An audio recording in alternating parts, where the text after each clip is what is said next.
Bien, muy buenas noches con cada uno de ustedes. Buenas noches. Es un gozo poder saludar a cada uno de ustedes. Para mí es un privilegio poder estar acá. Agradezco a Dios por la oportunidad de poder acompañarles en esta noche y, si Dios permite, también el día de mañana estar con ustedes para poder seguir tratando algunos temas vinculados a lo que es la apologética cristiana, ¿no? Llegué justo cuando estaban pasando un video de Bruno. Bruno Isla es un joven que está estudiando en mi alma mater, en el lugar donde yo gradué, allá en Dallas. Él está estudiando, allá es alumno, y él estaba citando 1 de Pedro 3:15, ¿verdad? Que es el texto lema para lo que es el estudio de la apologética, ¿okay? La apologética cristiana. Y a veces es un término a veces un poco complicado, apologética, y no sabemos a qué refiere, pero la apologética cristiana es la defensa de la fe cristiana. No la defensa porque la verdad necesite ser defendida, es la defensa que tiene el propósito de que usted sea edificado para alcanzar a otros para Cristo. ¿Okay? Ahí es importante que tengamos eso en mente, porque si malentendemos el propósito de la apologética, podemos pensar de que nuestro deber es defenderla con la espada, ¿no? Defenderla con las manos y luchar por ella. Ese no es nuestro deber, porque la palabra se defiende a sí misma. Han habido ataques constantes a lo largo de la historia contra la palabra de Dios. Satanás ha tratado de eliminar la palabra de Dios. Ha tratado de dar diferentes versiones y diferentes ideas para lo que la palabra de Dios dice. Y la palabra de Dios han pasado siglo tras siglo, tras siglo, tras siglo, tras siglo. Y la palabra de Dios se mantiene. Entonces, la verdad de la palabra de Dios va a prevalecer. Mateo 5 nos enseña eso. Porque nos enseña que ni una jota ni una tilde va a pasar hasta que todo se haya cumplido. Entonces, la verdad de la palabra de Dios prevalece. Su deber y el mío no es defender la verdad en el sentido de presentar una defensa a espada de ella, sino de presentar genuinamente una defensa con el fin de alcanzar a otros para Cristo. Pero como iglesia no podemos lograr nuestra misión de alcanzar a otros para Cristo si en primer lugar nosotros no estamos convencidos de la verdad. Si usted y yo no tenemos buena base para la verdad, ¿sabes? Es fácil, lo veo en todo lugar, en Sudamérica, predicado en diferentes lugares, en Estados Unidos, cuando vivía por allá, enseñaba por allá, lo veía igual. Muchos cristianos el día de hoy, en las iglesias, en cuatro paredes, cantamos, alabamos, decimos las cosas de Dios, hablamos de que su palabra es verdad, hablamos de que Él es el Dios de verdad y todo eso. Y todo eso es bueno, todo eso es hermoso. Pero la pregunta es, ¿y usted cómo sabe que eso es verdad? ¿Usted cómo sabe que Dios es verdad? Porque la Biblia lo dice usted. A mí me dijeron que la Biblia lo dice. Bueno, ¿y cómo sabe usted entonces que la Biblia es verdad? Porque la iglesia lo dijo. Y ahí tenemos un problema. Porque usted y yo no somos llamados a basarnos en el credo de lo que dice un grupo de personas. Usted y yo no somos llamados a basarnos en lo que dice un hombre detrás de un púlpito. Y este es el gran peligro que está sucediendo hoy en día. Te voy a decir esto, no es el propósito de estos 50 minutos que tenemos. Normalmente cuando enseñamos apologética enseñamos en 16 semanas. Y es 2 horas por semana, 2 horas y media. Así que estamos resumiendo 16 semanas en 2 sesiones. Hoy 50 minutos, mañana 50 minutos. Pero ¿sabes cuál es el ataque principal contra la apologética cristiana? No es el mundo de allá afuera, son los cristianos de adentro. Nosotros somos los principales oponentes a la sana defensa de la fe cristiana. Y dice, ¿por qué dice eso? Porque ¿ha escuchado algún creyente por ahí? Yo sé que ninguno de ustedes quizás, así que de otra iglesia seguro han escuchado algún creyente por ahí decir, hay que hacer así. ¿Por qué? Porque el pastor dijo.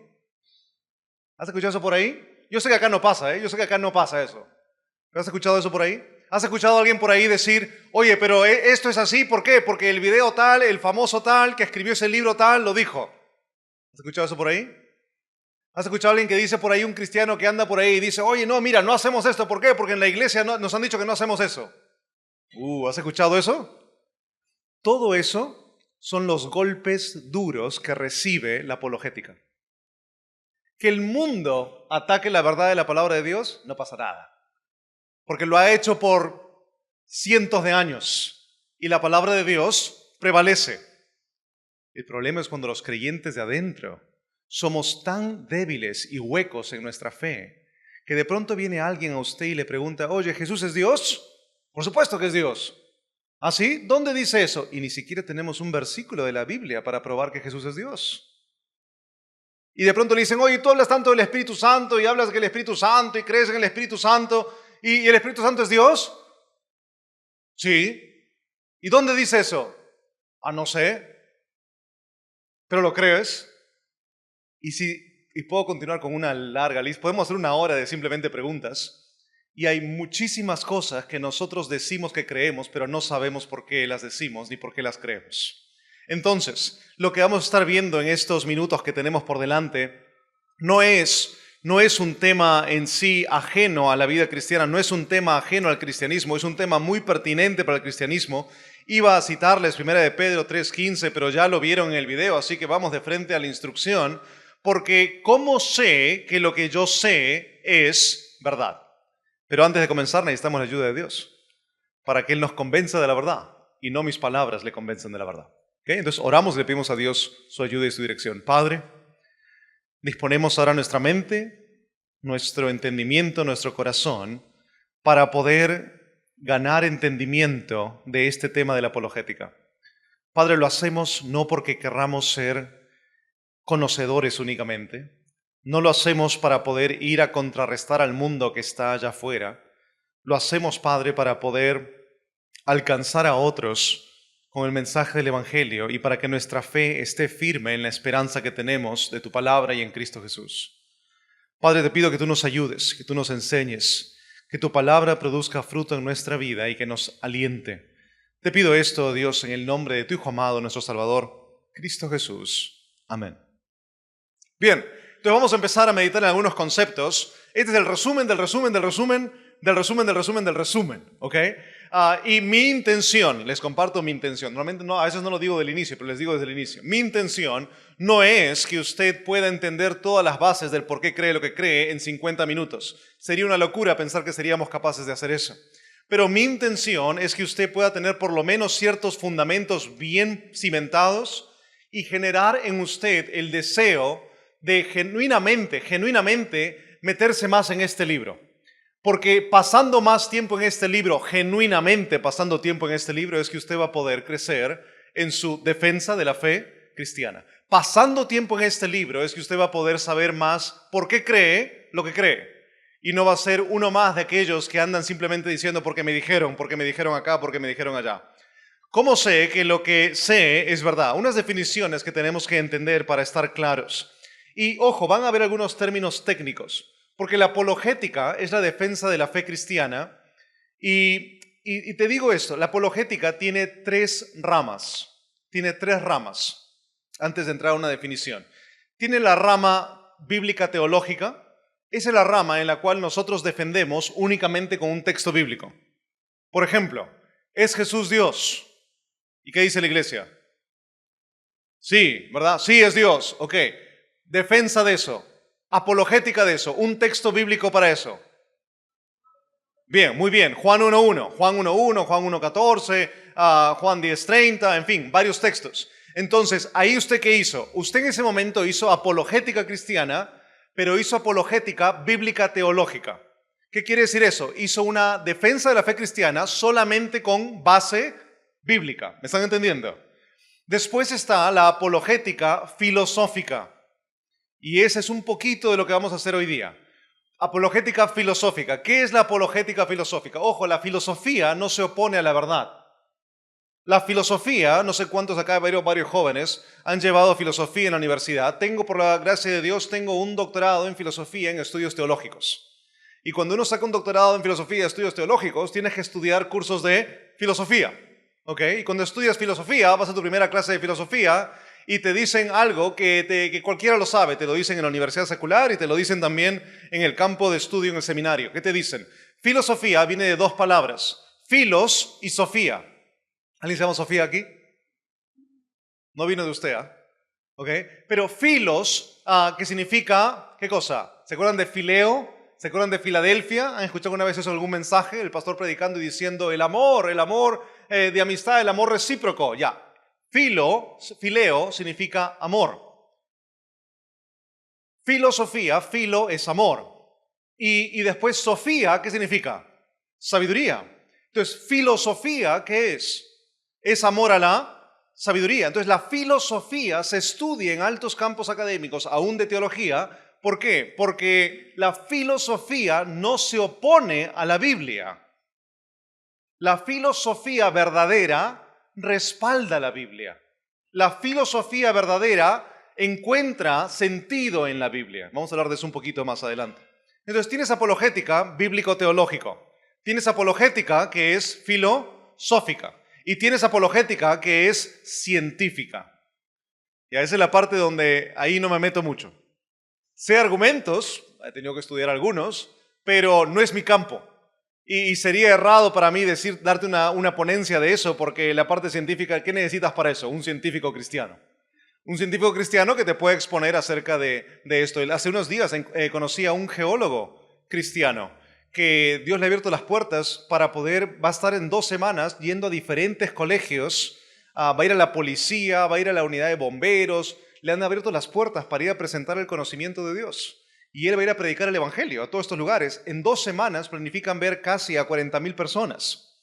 ¿Y cómo lo van a hacer? No lo van a hacer. No lo van a hacer desde el punto de, oye, vamos a ir a hablar de Dios. ¿Saben cómo lo van a hacer? Desde el punto de vista científico. ¿Qué es lo que se está encontrando en estas piedras y cosas así? ¿Qué muestran acerca de la realidad del mundo? Entonces, hay 3 campos de estudio apologético. Bíblico-teológico, el campo filosófico y el campo científico. En nuestro tiempo aquí lo que vamos a hacer es tocar principalmente el bíblico-teológico con el campo filosófico. ¿Ok? El campo científico ahí para aquellos que les gusta lo que es la ciencia y todo eso. Mañana daremos algunas fuentes quizás donde usted puede investigar un poco más. Ahora sí, algunas definiciones que tenemos que tener bien en claro para poder empezar. La primera de ellas, ¿qué es la verdad? ¿Qué es la verdad? Cuando nosotros pensamos en la verdad, yo sé que es la verdad, dices tú, yo sé que es la verdad porque a mí lo he escuchado 20 veces, dice que Jesús es la verdad. Yo soy el camino, la verdad y la vida, nadie viene al Padre si no es por mí. Jesús es la verdad. Bueno, bien, pero en el aspecto general del entendimiento de qué es algo verdadero, algo que es verdadero necesita ser algo que tiene correspondencia. ¿Ok? Ese es el principal, correspondencia. ¿Qué quiere decir que es correspondencia? Que lo verdadero es lo que corresponde a la realidad creada por Dios. Juan 17:17, lo he escuchado como 3 veces ya citado acá. ¿Qué dice Juan 17:17? ¿Alguien lo sabe? Sé que el pastor lo sabe, porque lo ha citado varias veces, ¿verdad? ¿Alguien sabe? ¿Ok? Vamos para que lo vean con sus ojos y después de que lo ven con sus ojos se lo van a acordar para siempre. ¿Ok? Busquen en sus Biblias. Juan 17:17. ¿Ok? ¿Qué dice el texto? Santifícalos en tu verdad. Tu palabra es verdad. ¿Ya? El pastor citó eso 2 veces, o 3 creo, si contamos la que lo mencionó en su oración. Y ustedes tienen que saber, no porque él lo dice, que eso es verdadero. Ustedes tienen que saber que es verdadero porque lo ven con sus ojos, que está ¿dónde? Que está en la Biblia. ¿Tú quieres empezar a hacer apologética? Empieza a pasar tu tiempo en este libro. Apologética no empieza cuando escuchas una ponencia. Apologética empieza cuando en tu corazón tú dices, quiero verdad. Quiero verdad. Esa es la parte de santificación que ya escuchaste hace un momento. Tú buscas verdad. Tienes que verlo con tus propios ojos. ¿Por qué? Porque yo te puedo mentir. Cualquier ser humano acá parado te puede mentir. Te puede engañar. Te podemos mentir con intención o sin intención. Porque somos seres humanos, nos podemos equivocar. Tú tienes que ver lo que el texto dice. Entonces, ¿qué es verdad? Verdad es una idea plasmada que tiene correspondencia en el campo cristiano, correspondencia con la realidad creada por Dios. Es decir, algo que está correspondiente, que vemos que tiene correlación con este libro. Eso es para nosotros aquello que es verdad. No vamos a hablar de la verdad filosófica porque no hay tiempo para eso. Pero la verdad, vimos otro video después que explicaban ellos que la verdad no puede ser subjetiva. ¿Entiendes qué significa eso? Que no puede ser subjetiva. Es decir, no podemos decir que la verdad es algo que te pertenece a ti. Y tú tienes tu verdad y alguien más tiene su verdad y alguien más tiene su verdad y cada quien tiene su verdad. Ya, eso no es posible. ¿Por qué? Porque la verdad es algo absoluto. ¿Ok? La verdad es algo absoluto, no subjetivo, es objetivo y absoluto. ¿Qué quiere decir objetivo? La verdad trasciende tu opinión. La verdad trasciende tu sentimiento. Eso no les gusta a los cristianos hoy en día, ¿eh? Porque los cristianos se han vuelto bien sentimentales. Todo hoy en día en el cristianismo quiere ser sentimientos. Hasta en los cánticos hablamos de cómo me siento. Cristianos van a la iglesia hoy día me siento como que tengo que ir a la iglesia. Cristianos leen su Biblia porque se sienten que tienen que leer la Biblia. Pero no la leen cuando sienten que no pueden leerla. No vienen a la iglesia cuando no se sienten que pueden ir a la iglesia. Y el sentimiento tuyo y mío ante la verdad, con todo respeto te lo digo, no importa. Tu sentimiento no interesa ante la verdad. Cómo tú lo percibes no interesa ante la verdad. ¿Por qué? Porque la verdad no es subjetiva. La verdad es objetiva. Te guste o no te guste. No, pero a mí no me gusta que me hablen así, porque a mí me gusta que me hablen así, bonito, sonriendo y me digan que Dios me ama. Pero Dios es justo. Pero a mí no me gusta que Dios me va a juzgar. Me gusta que cuando me predican que Dios es misericordioso. Sí, es misericordioso, pero Dios también al que ama disciplina. Entonces la verdad trasciende cultura, la verdad trasciende formas, la verdad trasciende tu opinión, la verdad trasciende tus sentimientos. La verdad es objetiva, la verdad es absoluta, ¿ok? No sé cuántos, yo ya no, la verdad que yo ya no soy hincha del fútbol en el Perú. Por no en el Perú, porque cuando veo el fútbol en Perú termino renegando, ¿ok? Y cuando era niño, pero era hincha de la U por mi padre. Ayer la U perdió como 4-0, creo, no sé. Terrible fue lo que pasó ayer. No sé cuántos aquí son hinchas de la U, cuántos serán de la Alianza, cuántos serán del Cristal, ¿ok? Pero si yo les pregunto a ustedes, por ejemplo, ¿cuál es el mejor equipo del Perú? ¿Cuántos son hinchas de la U? Levanta la mano, a ver. La U, a ver. Ahí está, 2 manos levantadas. Perdimos 4-0, pero ¿qué importa, verdad?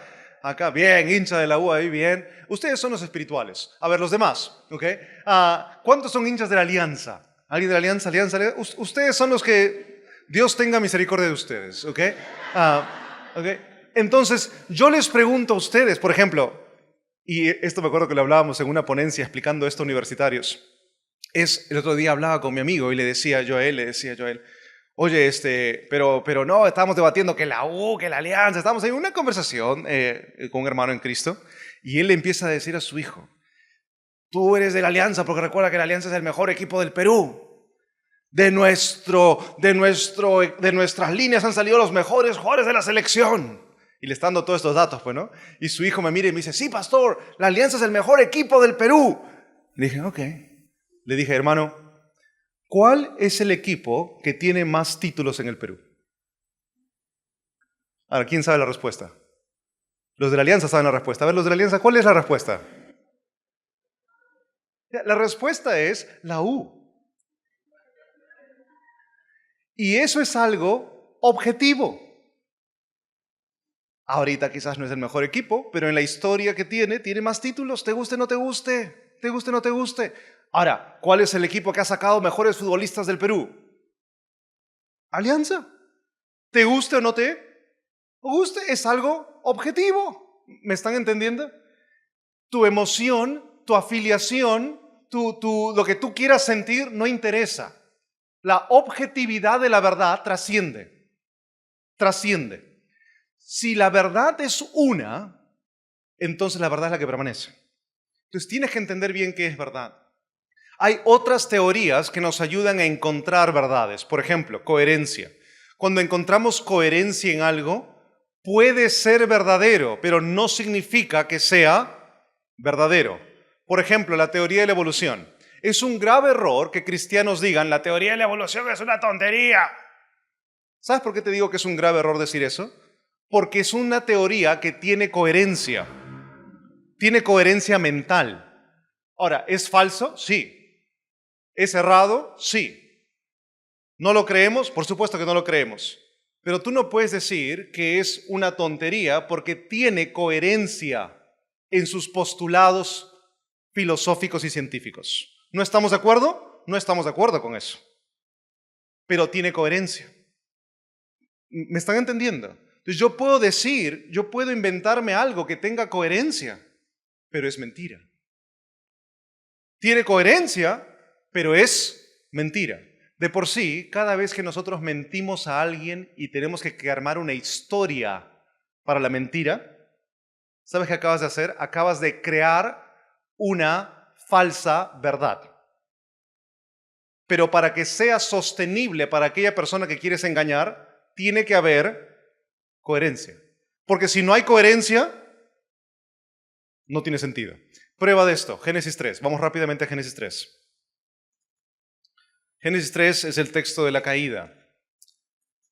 Y en Génesis 3, ¿qué hace Satanás? Usa la verdad, pero la manipula y crea una idea que es coherente. Mira lo que dice el versículo 2. Y la mujer respondió a la serpiente: del fruto de los árboles del huerto podemos comer, pero del fruto del árbol que está en medio del huerto dijo Dios: no comeréis de él ni le tocaréis para que no muráis. Ojo, Dios nunca dijo eso. Dios nunca dijo no le tocaréis. Entonces la serpiente dijo a la mujer: no moriréis. Ahora, ¿murieron o no murieron? Murieron espiritualmente, pero no murieron físicamente. Pero mira el argumento de la serpiente. Sino que sabe Dios que el día que comáis de él, serán abiertos vuestros ojos y seréis como Dios, sabiendo el bien y el. Ahora, en la presentación que hace Satanás de Dios, tiene coherencia. Por eso me dijo que no, porque no quiere que sea como él. Oh, ya entendí, ¿no? Ahora, si hubiera habido un buen creyente ahí en ese momento que tenga buena apologética, le hubieras dicho a la serpiente: sí, entonces come tú primero, pues. A ver qué sucede, ¿verdad? No es que falta coherencia, hay coherencia, pero coherencia no significa que es. Bien. Segundo, pragmatismo. Pragmatismo lo que es si funciona, es verdad. Ahora, eso muchas veces es cierto, pero a veces si funciona para ti, no significa que va a funcionar para alguien más. ¿Me están siguiendo? Entonces yo no puedo decir, por ejemplo, no sé, en el tiempo del COVID, ¿cuántos de ustedes se creyeron caballos y tomaron ivermectina? ¿Ok?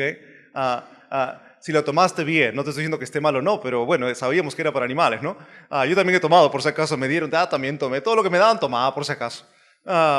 Y te dieron tu no sé cuántas gotitas, no me acuerdo cuántas gotitas tenía que echar, pero ya, tomaste eso, a ti te ayudó, pero no necesariamente va a ayudar al costado. Entonces yo no puedo decir como absoluto: esta es una cura absoluta para esto.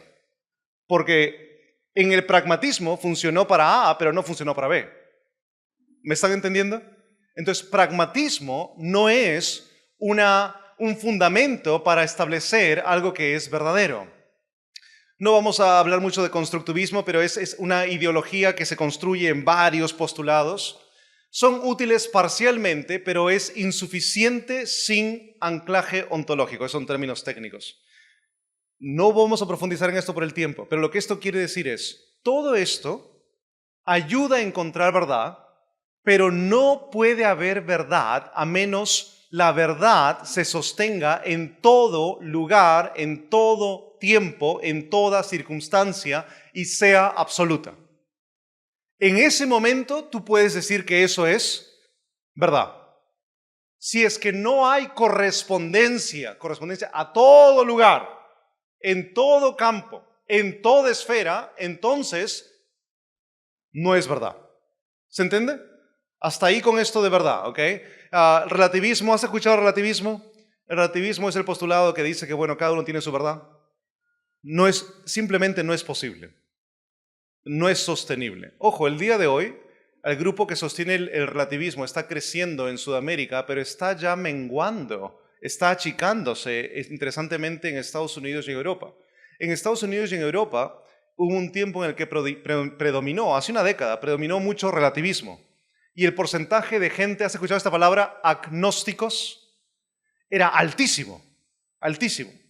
Ese porcentaje ha ido cayendo drásticamente. Ya no hay muchos agnósticos en Estados Unidos. ¿Por qué? Y en Europa. ¿Por qué no? Pero están creciendo en Latinoamérica. Siempre las olas filosóficas de Europa y Estados Unidos llegan a los 5 o 10 años y de ahí se van. En Estados Unidos y en Europa ha bajado fuerte. ¿Por qué? Porque el agnosticismo es un hueco mental. O sea, es una falacia mental. ¿Por qué es una falacia mental? Porque el agnóstico, ¿qué dice? Nada se puede saber concretamente. Esa es la base del agnosticismo, ¿correcto? Es lo que estipulan. No se puede saber, nadie puede saber concretamente. Entonces la pregunta es sencilla, ¿tú estás seguro que eso es verdad? ¿Me estás entendiendo? Si un agnóstico dice, oye, nada se puede creer absolutamente, por eso soy agnóstico. Ah, ya, ¿estás seguro? Sí, ya no eres agnóstico. O sea, es tan hueco filosóficamente que está desapareciendo. Pero en Latinoamérica todavía hay un montón que están creciendo en los centros de estudio, jóvenes, adolescentes. Gente que no es creyente ha llamado el agnosticismo una pereza mental. Es simplemente para la gente perezosa que no quiere saber la verdad, no quiere investigar, no quiere conocer. Simplemente no se puede saber. Y eso es un grave peligro. Relativismo es la base para eso. Cada quien tiene su verdad, respétalo, es su verdad. Es la base ideológica también para lo que es ideología de género. Está basado en relativismo. Uy, aquí podríamos hablar una hora más. Porque el relativismo tiene su raíz más profunda en feminismo. Feminismo tiene su raíz más profunda en humanismo. Y humanismo está vinculado con socialismo. Entonces, si estuviéramos dando una ponencia acerca de ideologías y su efecto en la iglesia, hablaríamos de esas. Y cómo eso ha llevado a lo que tenemos hoy en día. Y es terrible. Entonces, tenemos esto. ¿Cuál es la perspectiva bíblica? La Biblia afirma verdad objetiva. ¿Estamos todos claros en qué decimos con verdad objetiva? Es una verdad que trasciende tiempo, circunstancia, sentimiento, persona, independientemente del que lo ve, es verdad.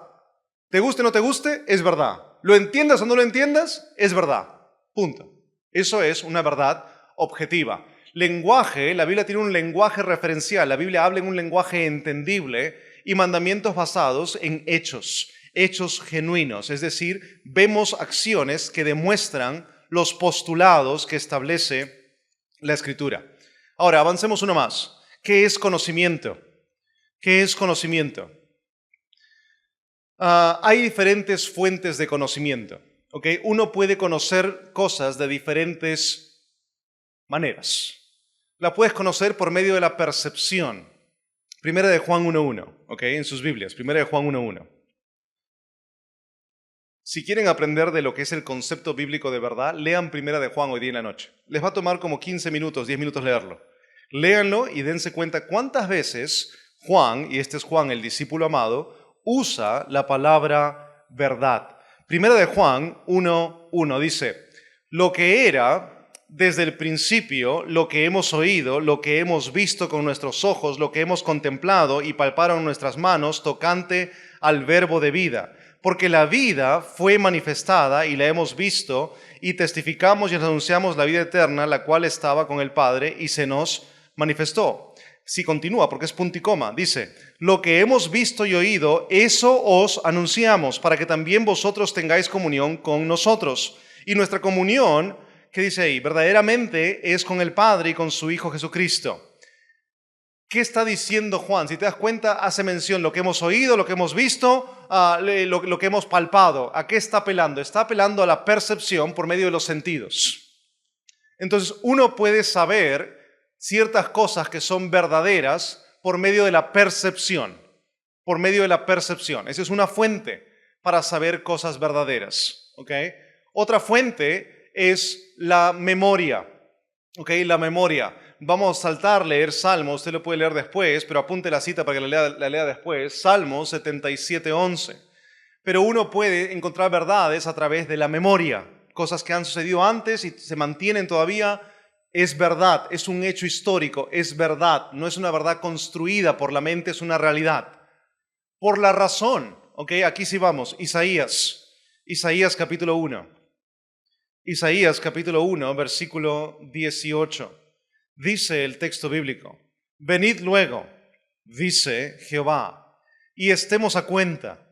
Si vuestros pecados fueren como la grana, como la nieve, serán emblanquecidos. Si fueren rojos como el carmesí, vendrán a ser como blanca lana. Entonces, ¿a qué está apelando aquí el profeta? El profeta está apelando a una imagen, la explica. Si era rojo, rojo profundo, como el carmesí, vendrán a ser como blanca lana. Entonces, tú tienes en tu mente un concepto, lana, blanco. Tienes otro concepto, rojo, carmesí, profundo, como un guinda, ¿no? Vibrante. Tienes estos dos conceptos en mente, entonces yo puedo apelar a la razón, a tu mente, para que tú puedas entender lo que te digo. Si es que es así de rojo y te arrepientes, va a quedar así de blanco. ¿Cuál es la verdad? La verdad está ahí. La verdad no está en que es rojo. La verdad no está en que el pecado es rojo. Está apelando a la razón de la persona para entender que lo más profundo, oscuro, la mancha más fuerte, va a quedar pura, blanca. Correcto. ¿Se entiende?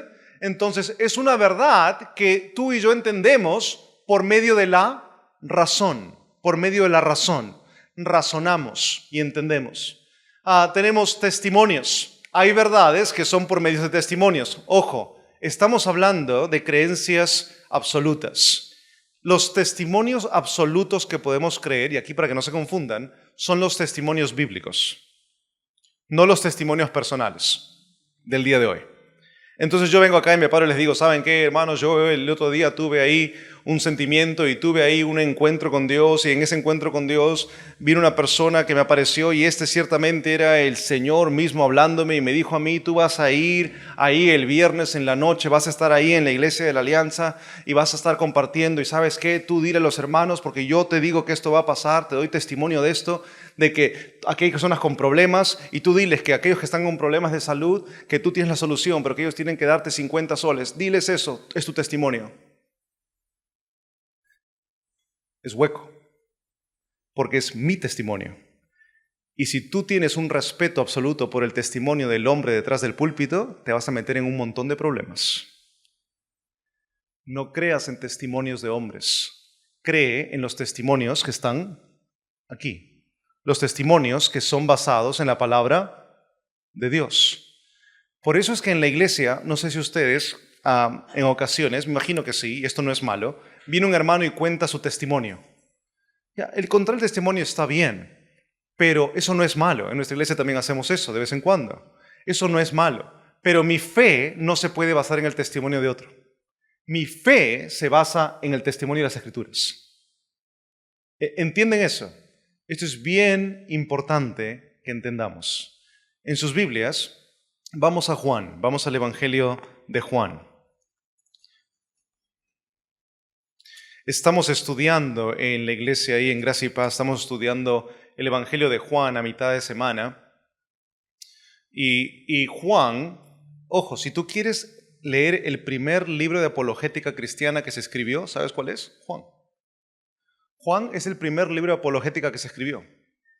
Mateo, Marcos, Lucas son los evangelios que son conocidos en el campo de estudio teológico como los evangelios sinópticos. Significa que ellos ven de la misma manera, del mismo ángulo. Mateo, Marcos, Lucas les importa darte detalles de los eventos. Juan escribe muchos eventos similares, pero los escribe de una manera distinta. ¿Por qué? Porque Juan, escucha bien, Juan no está interesado en darte detalles. Juan está interesado y escribe su evangelio con una sola razón: demostrar de manera contundente que Jesús es Dios. Ese es el propósito del evangelio de Juan. Juan, por ejemplo, no usa la palabra milagros. Juan usa la palabra señales. ¿Por qué? Porque Juan está queriendo mostrar todas las flechas, las señales que apuntan a que Jesús es Dios. Este es el primer libro de apologética que tenemos, netamente escrito para demostrar la deidad de Cristo. ¿Te has dado cuenta que a veces cuando gente se convierte les decimos que lean Juan o Romanos? ¿Por qué Juan? Porque es el primer libro de apologética que establece la verdad de que Jesús es Dios. Sin ella colapsa el evangelio. Sin ella colapsa la fe cristiana. Entonces, en Juan capítulo 5, Cuando Jesús está estableciendo su defensa, mira, Él está haciendo su apologética. ¿La apologética de quién? De Él mismo, ¿ok? Jesús está haciendo su propia apologética. ¿Qué hace Él? Acá hay testimonios, dice Él. Mira el versículo 30. No puedo yo hacer nada por mí mismo, según oigo, así juzgo. Y mi juicio es justo, porque no busco mi voluntad, sino la voluntad del que me envió, la del Padre. Si yo doy testimonio acerca de mí mismo, mi testimonio no es verdadero. Otro es el que da testimonio acerca de mí, y sé que el testimonio que da de mí es verdadero. ¿A quién se está refiriendo? Al testimonio del Padre. Mira el versículo 33.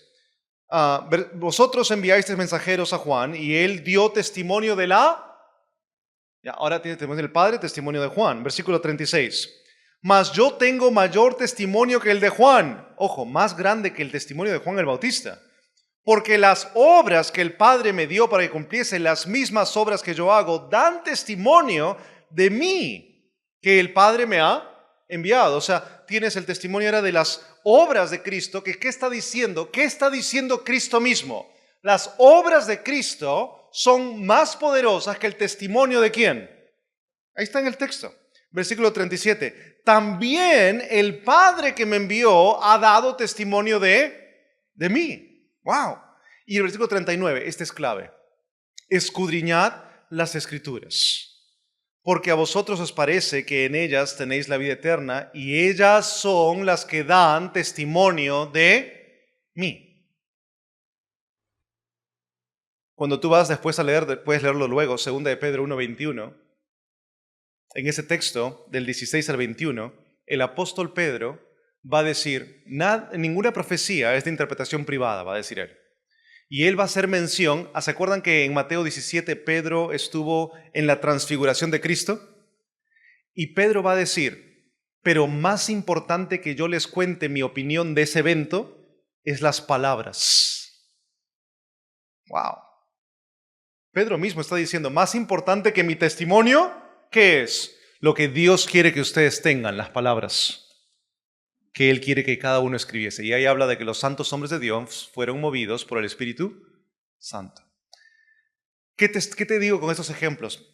Me gustaría profundizar más en esto, pero quiero solamente que quede claro. Es tu fundamento para testimonio y verdad no puede ser subjetivo. Es decir, no pueden ser seres humanos. No puedo ser yo, no puede ser nadie, no puede ser ninguno de nosotros. ¿Cuál tiene que ser? La palabra de Dios. La palabra de Dios.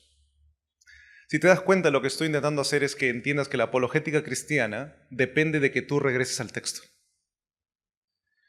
Hay muchos jóvenes que piensan que apologética cristiana es aprenderse los argumentos. El argumento cosmológico para poder defender la fe, el argumento de Calam para poder defender cómo se creó todo, el argumento teleológico.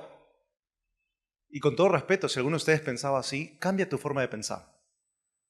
Porque la apologética no empieza cuando aprendes argumentos de defensa. La apologética empieza cuando tú te sometes a este libro. Ahí empieza la apologética cristiana. Ahí, y no empieza leyendo libros. No empieza viendo videos en YouTube o TikTok o Instagram. Así no aprendes apologética. La aprendes cuando pasas tiempo en este libro. Y crees lo que este libro dice. ¿Okay? Entonces, revelación es la revelación de la palabra de Dios. 2 Timoteo 3, 16, 17. Toda la Escritura es inspirada por Dios y útil para enseñar, redarguir, corregir, instruir para todo lo que es vida cristiana, incluyendo apologética. ¿Cuál es tu base? La palabra de Dios. ¿Está bien? No olviden eso. No olviden eso. Avanzamos porque se nos va el tiempo. Fundamento cristiano o marco bíblico del conocimiento de la verdad. ¿Cuál es el origen de la verdad? La verdad es objetiva, procede y se origina en Dios. Si Dios es verdad, ¿dónde se origina la verdad? En Dios. En Dios. Entonces, lees Salmo 19, y Salmo 19 es un texto hermoso, Salmo 19. ¿Qué empieza diciendo? Ese libro me encantó. ¿Qué empieza diciendo? Los cielos cuentan la gloria de Dios. Y el firmamento, ¿qué dice? Anuncia la obra de... Un día le dice al otro, oh, hermoso, es una imagen hermosa, es una poesía, ¿no? Pero es como que un día le cuenta al otro, oye, te cuento, mira, Dios. ¿No? Ni creyentes hacemos eso, y un día le dice al otro. Salmo 19 dice que la creación la creación atestigua de que hay un Dios. Entonces pensemos, acá vamos a entrar un poquito a hacer un poco de filosofía, ¿ok? Si la Biblia dice que Dios creó, Génesis 1:1, en el principio creó Dios los cielos y la tierra. Si la Biblia dice que Dios es verdad y la fuente de la verdad, entonces todo lo que Él crea debe tener, ¿qué cosa? Verdad.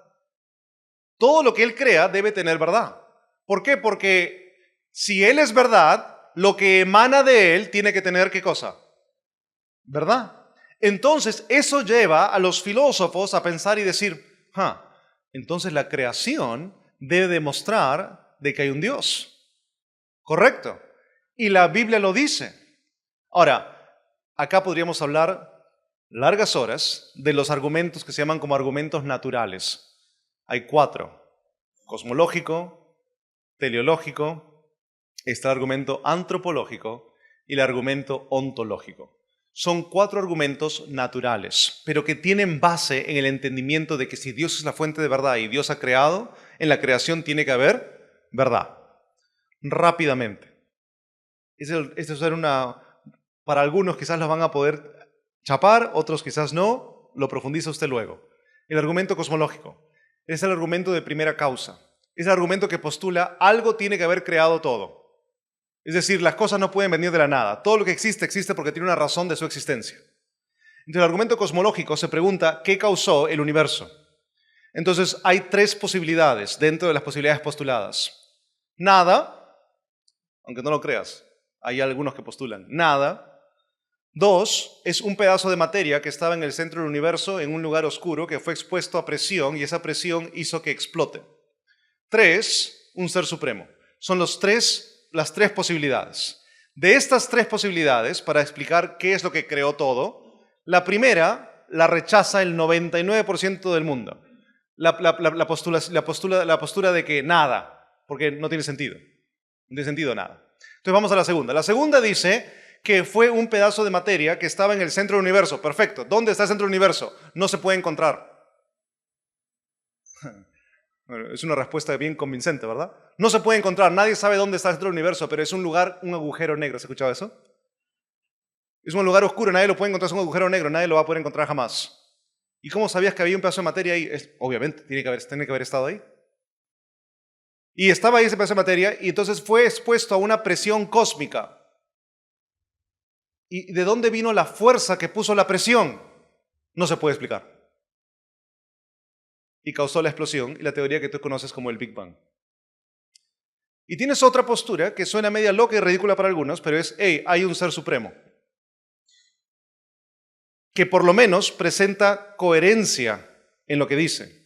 Porque en lo otro yo no tengo prueba más que alguien diga, hay un lugar, agujero negro, donde hubo un pedazo de materia. No hay 0 pruebas de eso. 0. No hay una prueba científica de eso. Entonces, al fin y al cabo, termina siendo una cuestión de fe. Tú decides creer algo que no hay evidencia o decides creer algo que tú puedes decir no hay evidencia, pero tú ves la historia y te das cuenta, es posible. ¿Por qué crees que la gran cantidad de filósofos a nivel mundial hoy en día, cuando enseñan filosofía, enseñan la creación de un ser supremo, por un ser supremo, como una posibilidad académica? Porque tiene más sentido que decir que viene de una materia que estuvo en el centro del universo, en un lugar que nadie conoce, que fue una presión cósmica que nadie sabe de dónde vino y que explotó y se multiplicó y terminó siendo tú. Tiene más sentido creer que hubo alguien que diseñó.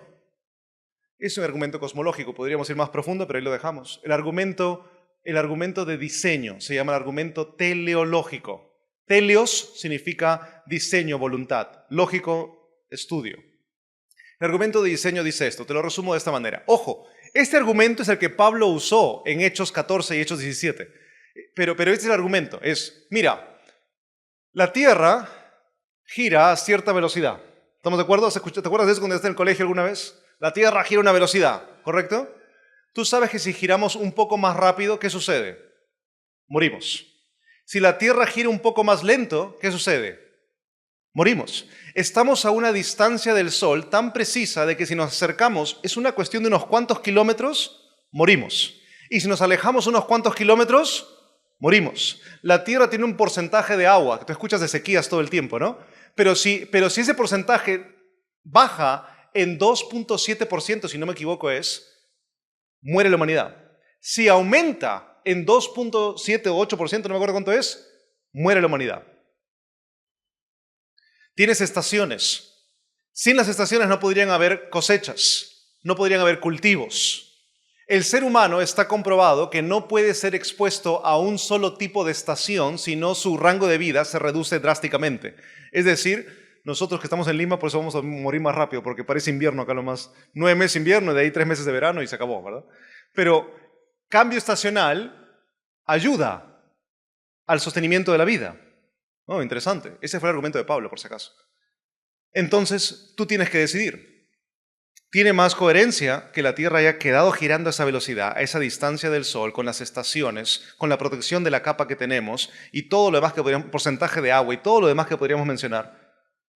¿Todo eso fue un champazo de la explosión que hubo?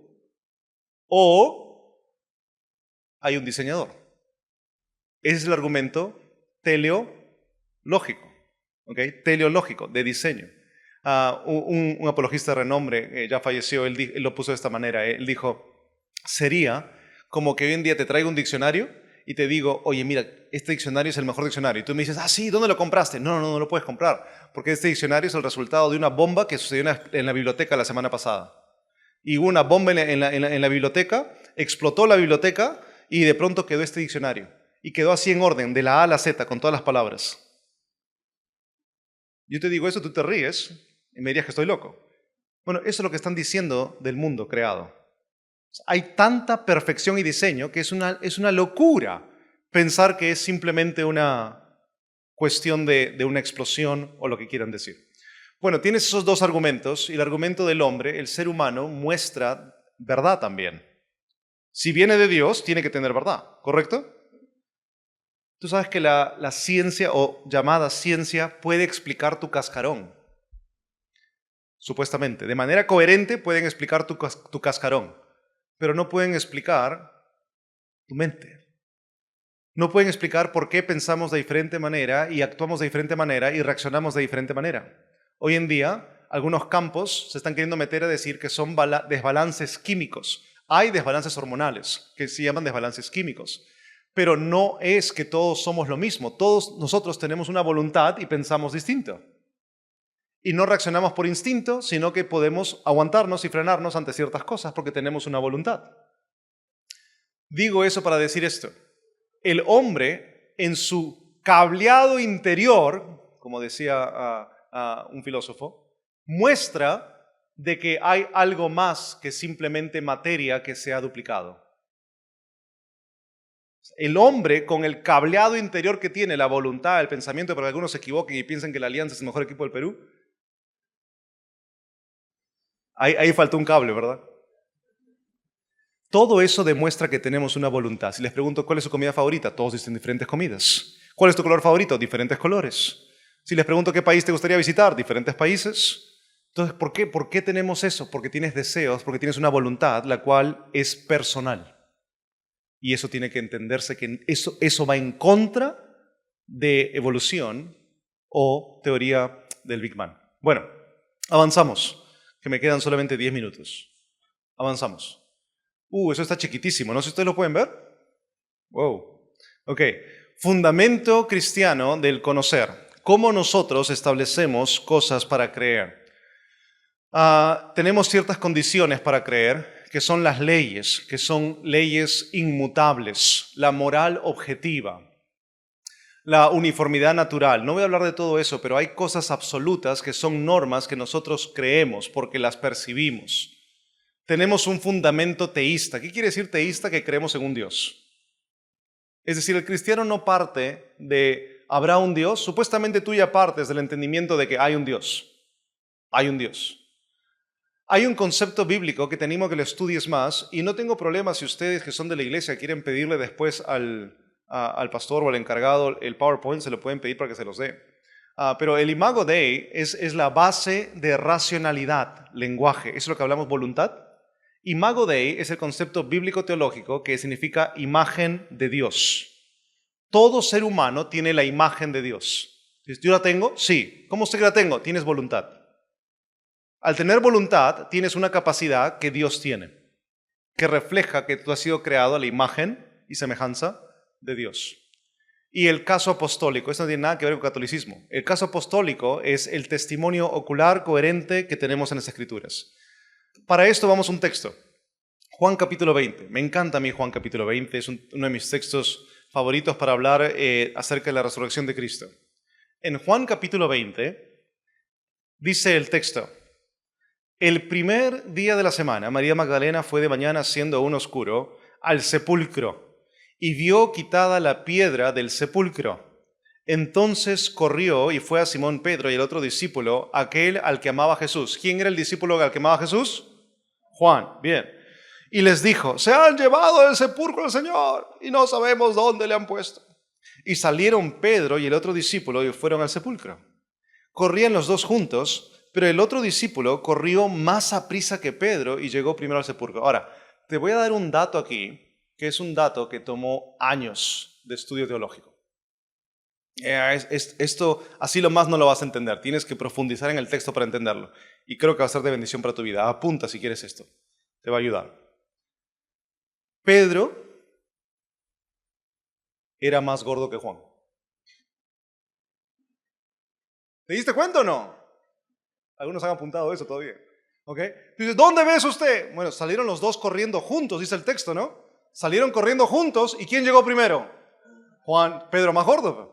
Más gordo o más lento. Uno de las dos, ¿no?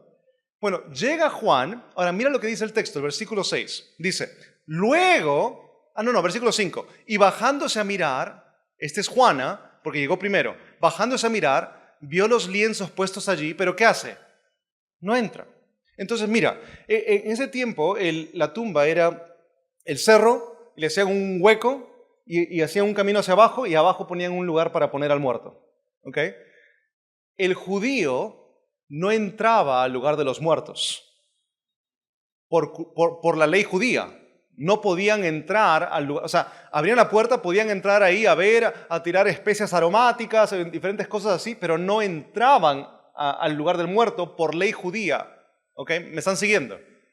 El texto dice, y me encanta este texto porque tiene muchas cosas bien peculiares. Juan, la piedra está movida. Juan, el texto dice que vio los lienzos. ¿Qué quiere decir eso? Que llegó a la puerta, digamos, a la apertura de la piedra donde se había rodado.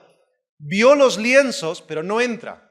¿Por qué el texto te enfatiza que no entra? Porque por cultura judía no puede entrar. Pero llega Pedro, y Pedro es como nosotros a veces, ¿no? No le importó en lo más mínimo la ley judía, ¿no? Juan está ahí mirando, ¡oh! Y viene Pedro, sácate, Juan, ¡pum! Lo bota Juan y ¡bla! Se va hasta adentro. Mira, es lo que el texto dice.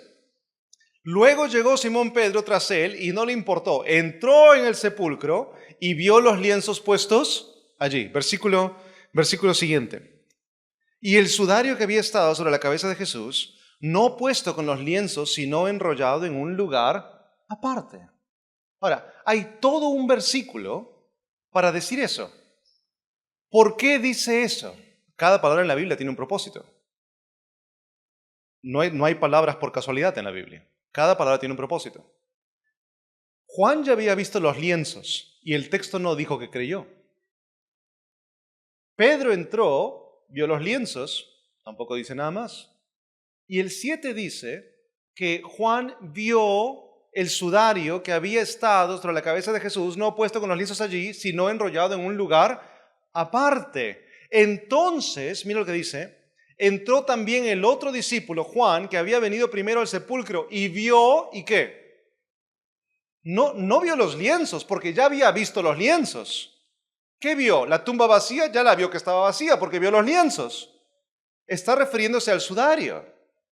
Entonces, interesante, porque estudiamos un poco de cultura judía y hay suficiente base para entender esto.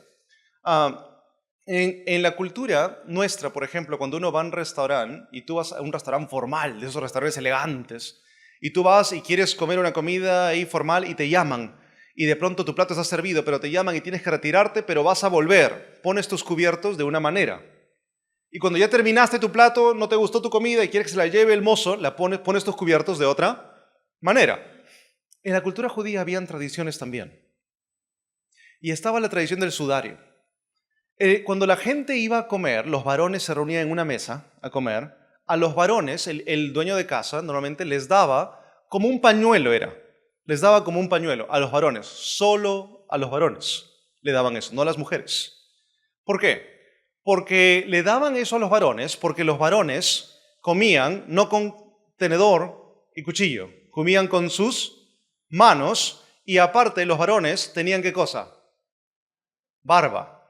Entonces les daban este tipo de pañuelo para que se limpien, ¿ok? Por eso todo buen varón de Dios tiene barba, ¿ok? Porque ahí tienen barba. Entonces está con su barba, se limpiaban. Y si de pronto venía alguien y lo llamaba y le decía, hey, ¿sabes qué? ¿Tienes que ir para acá o vamos para ahí un ratito rápido? Y tú no has terminado de comer, ¿qué hacías si no habías terminado de comer? Presta atención. Enrollabas tu pañuelo y lo ponías. Esa era la señal de que no has terminado de comer, vas a volver. ¿Por qué se tomaría Jesús el tiempo de que, resucitó, se quita los lienzos, se quita esto? No, espera. Voy a enrollar mi pañuelo y lo deja ahí. ¿Por qué Jesús haría eso? No lo hace simplemente para dejar limpio la situación. Lo hace para dejar una señal. No he terminado, vuelvo. Es el testimonio apostólico. Tengo una pregunta y con esto terminamos porque ya me pasé. Y continuamos mañana. ¿Por qué se rodó la piedra? ¿Tú te acuerdas haber leído en los evangelios que Cristo Jesús pasó paredes? ¿Te acuerdas que se apareció en el medio de la reunión de los discípulos? Ya, entonces si su cuerpo pasaba paredes, ¿por qué se rodó la piedra si él podría haber salido simplemente? No te equivoques.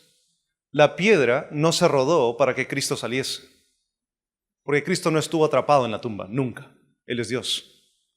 La piedra se rodó para que tú y yo entremos y quede como testimonio hasta el día de hoy que esa tumba está vacía. No te equivoques. Apologética cristiana no se basa en sentimientos, se basa en verdades absolutas. Esa tumba está vacía. Ese sudario quedó enrollado. Tú y yo nunca hemos pisado ahí a Jerusalén para ver esa tumba, pero tenemos el testimonio apostólico. Y nos basamos en eso. ¿Ok? Paramos ahí y continuamos el día de mañana, si Dios lo permite. Terminamos en oración y doy paso al hermano para que continúe. Dios mío, Padre amado, gracias Dios por este tiempo, gracias por la oportunidad de meditar en tu palabra.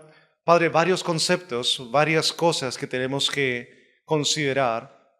Te pido, Dios, que lo que hemos visto nos ayude a poder animarnos en nuestra fe, que tu palabra nos santifique, nos anime, nos ayude, nos exhorte.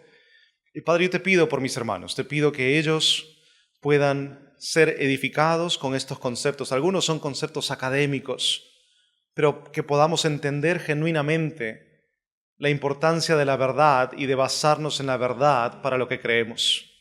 Padre, ayúdanos a alejarnos de los conceptos de basarnos únicamente en ideas de hombres, a dejar de basarnos y ser perezosos en lo que dice el que está detrás del púlpito, a dejar de basarnos en lo que escribió el famoso, a dejar de basarnos en lo que podemos leer o ver en redes sociales o en pequeños videos, pero regresar a tu palabra, entender que en ella está la verdad y amarla y estudiarla y meditarla, Padre. Ayúdanos, Padre, te pido esto en el nombre de tu Hijo amado, nuestro Salvador Cristo Jesús. Amén.